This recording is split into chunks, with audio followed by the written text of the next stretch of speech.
Good afternoon, everyone. I Yeah. am trying to fight off a cold here, so I apologize for all the hacking and coughing today.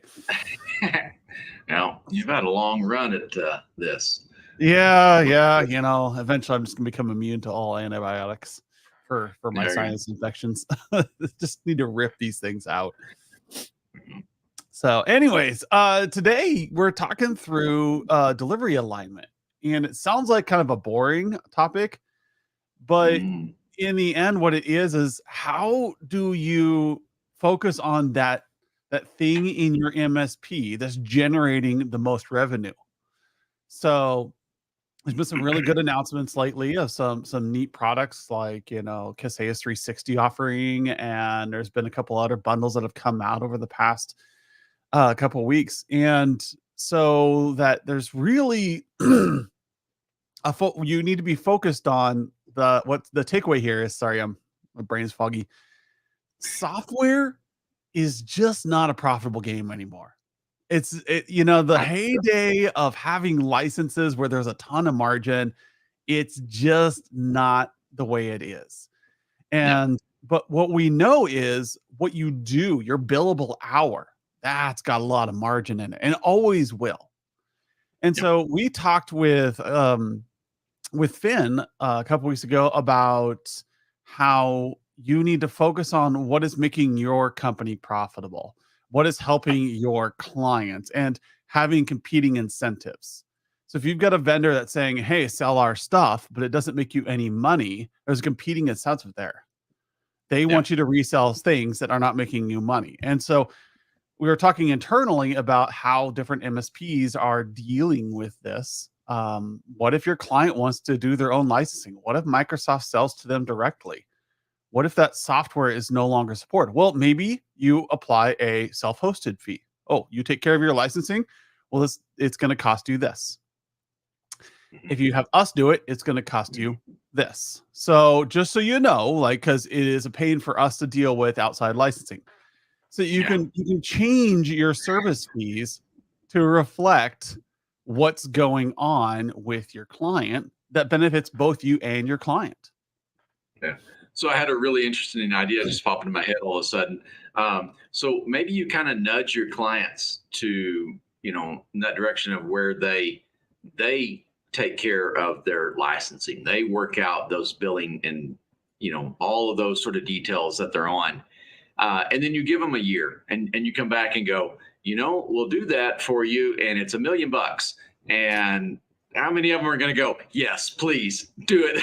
I don't want to manage this anymore. I don't want to Because manage Microsoft licensing.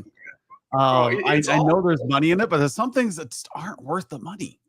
yes. Yeah. And Microsoft Well, was always one of those things in the corporate world that needed to be somebody else's problem than mine because they changed the rules every freaking year. And like I went through the whole, oh yeah, here's your CD with your key, to here's the hosted fee, to oh wait, well we're gonna group this all together. Except for if you're on an enterprise network, you need a different license, you need a different cal, and then like nightmare, it's just, nightmare yeah. people. Yeah. And the key really is there your service. So if you're going to resell Microsoft, you know, you definitely need to position that so that it's not a per seat, hey, this is how much your mailbox costs, because everybody's doing that. They could go out and, do a quick Google search. They're going to find, who knows how many different people they're going to be doing it for 10, 20, 30% less than you. You need to make sure that offering is a service element. Yes, Yeah. we are doing all of this for you. Part of it is your Microsoft licensing, but it's a small part. And I would, really highlight that hey, that's a small fee, that's a commodity price. We get that, we get the best deal that's available, we pass it along. But what you're getting is our services of managing all of this, of taking Yep. this headache on for you. We have the team who knows how to navigate the Microsoft jungle of licensing and billing, and let them do that, because you don't want to be Tarzan swinging from vine to vine in the Microsoft jungle. Let us do that. You focus on your business. Yep. We help you be more efficient. And And that's there's a all, value there. that's all about the pain point, right? Are you solving a pain point for your client? Is this something that, do they even care about managing these licenses? What are you doing there that's going to help them? And that's what we keep telling people over and over again with your service audits. When you're doing your service audit this quarter of what does the client need, what service do you provide that solves a pain point for them? When I was doing services only as a VCIO, I was doing 36,000 MRR between Agile and VCIO consulting. We didn't fix anything. We didn't resell anything. All we did was talk to our clients and advise them on what they needed to be doing. And that was good revenue. They were hungry for that. And so that just and you have way more services than I did. I was just doing one thing. The fact that you're able to come in and help people with their Google Workspace for class or Google Classroom, you're able to help people create a distributed workspace where they can work from home and they can hire across borders. These are things that you are able to do, but are you selling those things? Work from home. Is that something that you have as a service? Are you able to make a seamless environment to work from home, helping your clients out? There's a whole bunch of things that need to be done to make a good work from home environment. We've got a couple of videos on our YouTube account on this. And you should be pushing this because it's huge. At least here in Nebraska, it's huge. Work from home is a freaking big deal. Now, we are fiber to the curb, so working from home is easy for us. But there's also little things like, do they have dual monitors at home? Do they have a nice dock? Do they have a setup? Do they have a printer? Are those things supported under a service contract? So if they get disrupted during the day, can you do a house call to help them with those things? Are you going to allow them to internet print so they can print to the office? Like, hey, I'm going to print this over top. There's little things that you can solve for the client that they don't even know are possible. So, and this is a really important element when you're looking at these things. You need to unhook the products and the technology to some extent from what you're offering your clients.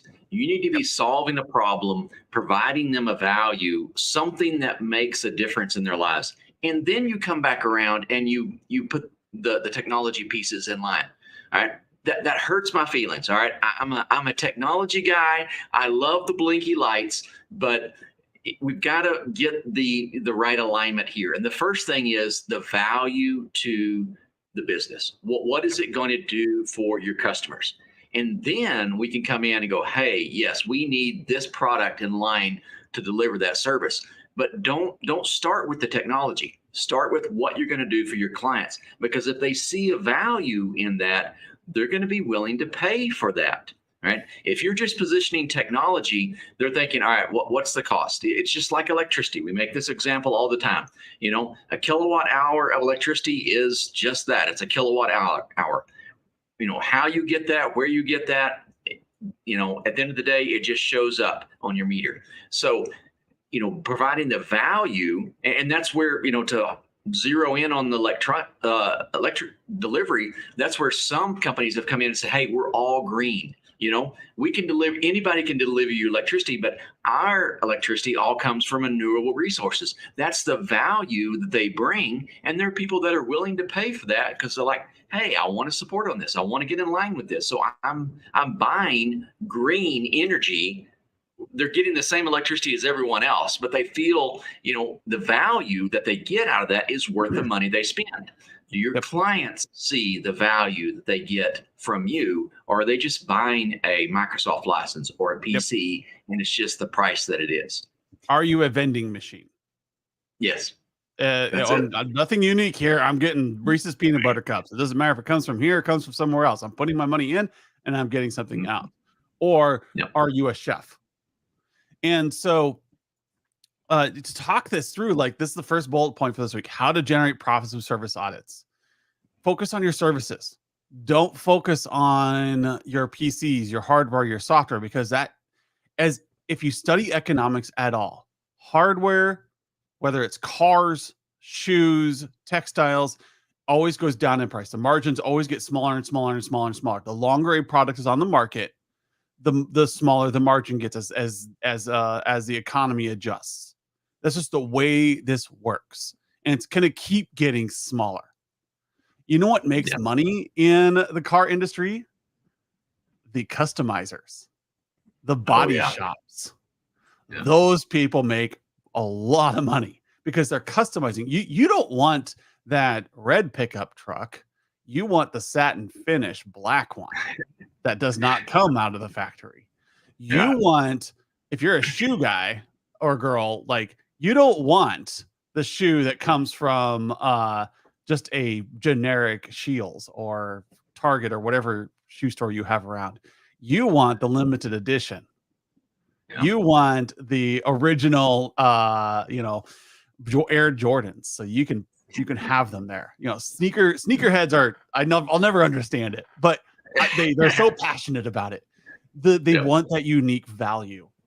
What do you provide as an MSP as a unique value? And I think what I might do here, Skip and I've been kind of hammering this out, is like having a webinar here in June to talk through a couple of the MSPs we have who are really leaning into a unique vertical.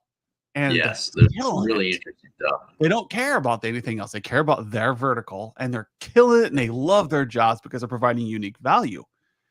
And that means they're going to have some products that would absolutely make no sense to other MSPs. Yep. That they're going to be offering things that just, why would you do a food service? You know, like I used to work at a business, and the people next to me did the point of sale systems for the restaurants, but they would also help manage your restaurant. So they sold the software and they sold service for restaurants. And that was fantastic. What MSP would ever do that?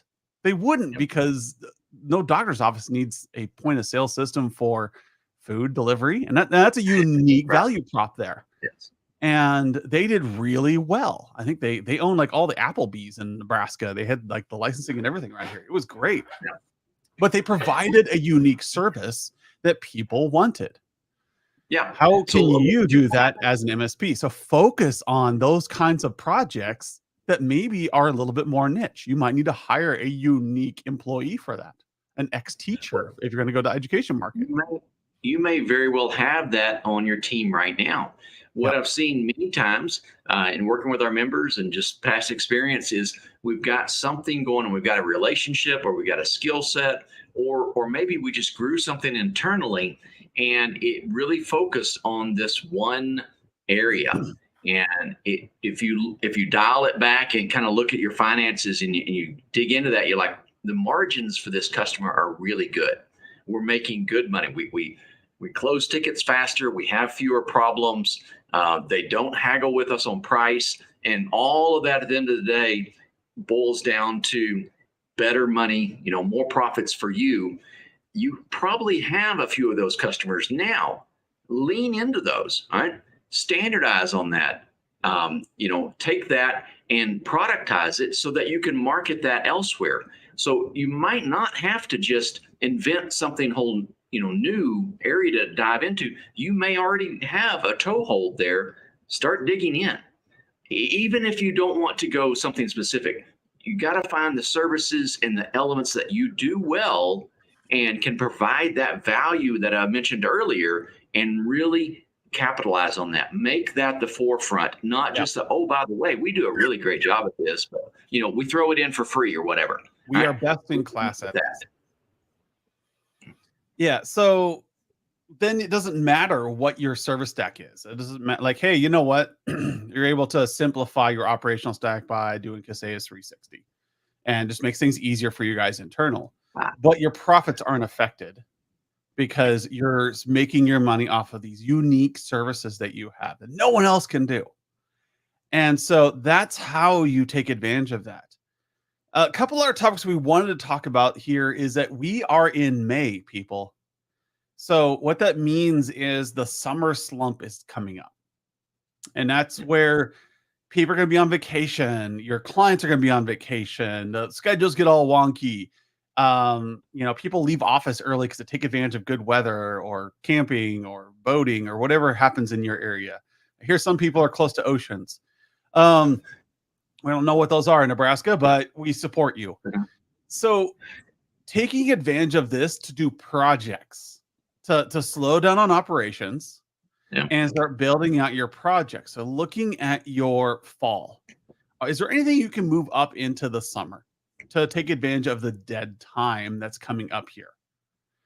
Because no one likes to get to fourth quarter and have a ton of projects that are eating up Thanksgiving, Christmas, Hanukkah, whatever you're celebrating. You want to know, like, hey, I kicked butt this summer. We got our projects done, and now we're operationally focused in third, fourth quarter and focused on the 2025. Yeah, we're already talking about next year, people. The 2025 roadmap. So spread your project load, bring some things out of the fall and into the summer, and take some things that you have now and spread them out over the summer. Call your clients, say, hey, are there any dead weeks you have? I would really love to come in and re-image these PCs. I will come in and migrate this server out to Azure. I don't want to disrupt your business, but I want to take advantage of these quiet times. Schools are a great place to do this. Just have everything done before August. Yeah.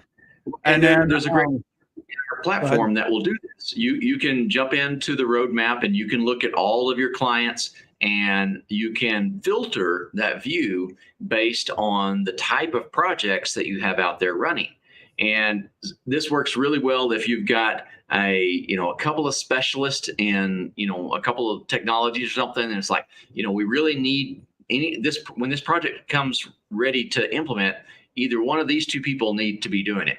Well, you can bring it up and look what their schedule looks like. Do we have 8 different projects ready to kick off in July for this type of technology? Yeah, that's going to be a problem. We can only do 4 in a month. So you can spread it around, move it back and forth.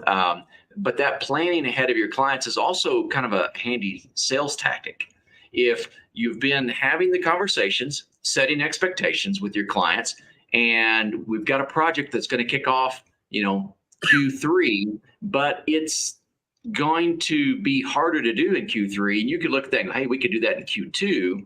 Maybe you come back to them and say, hey, we get you a little bit of a discount or something, but on the back end for you, it simplifies your life. It reduces maybe overtime or bringing in additional resources. And so you can move that up, and doing that planning well in advance. Most clients are open to moving those around unless they have something specific, but they'll move those around on you. And that really allows you to implement these things in a more controlled manner rather than the fire drill that we run through so many times when something gets sold and we just, run out and try to do it right away. And, being able to spread that out and plan for it is what's going to reduce stress. It's going to make it a better working environment for your team. I know it's really, yes, it's obvious. I need to plan out things more often, but I'm busy. This is your friendly reminder to just do that. Just think for a second. Give yourself an hour to think about what's coming up. When can you do it? Maybe you already have a system in place where you do this once a week. That's what we do. We meet once a week to talk about when are we going to do things, what's coming up, who needs help with what, and we plan it out. And then we try to plan out like our roadmap. When are we going to do certain releases? When are we going to help people? When are we going to bring on more people? You got people planned and like, hey, we want to start with your product this month. Cool. We'll get you set up for that. We have this kind of loaded out for the rest of the year, and it's constantly building and it's constantly shifting and changing. But if I just did a reactive one where I just said, oh, I will, I'll just do it when it comes up. Man, that would drive me insane. I got enough stress as it is. I don't need the stress of constantly firefighting. I got out of that mode a while ago because I plan. I look forward and I think, what do I need to do? That's why we made our software the way it is. Looking forward. What is coming up? How are we helping the client in the future? Not just where were we and proving our worth. It's where are we going? The client should always have something to look forward to service-wise. We're going to help you build this. You're going to be able to print from home here. you're going to be able to serve customers better at the next trade show you're at. These are things you need to talk about. So the client is seeing your value through your service, not through a shinier laptop, not through a dollar saved on endpoint security. They see your value through, man, they really take care of us. They helped us get through to that distributed workforce. They made a better working environment for us. They helped us sell more pancakes, whatever it is they're doing. That's where your service projects come in. And then on top of that, lining up those service projects with their downtime shows that you're listening to them and you're adapting to them. That will show more perceived value than anything. These are all things that cost you nothing to do. It costs you nothing, but gain you tens of thousands of dollars in project revenue as the client feels heard, as you are hitting high margin items that are benefiting you and the client at the same time. Yeah.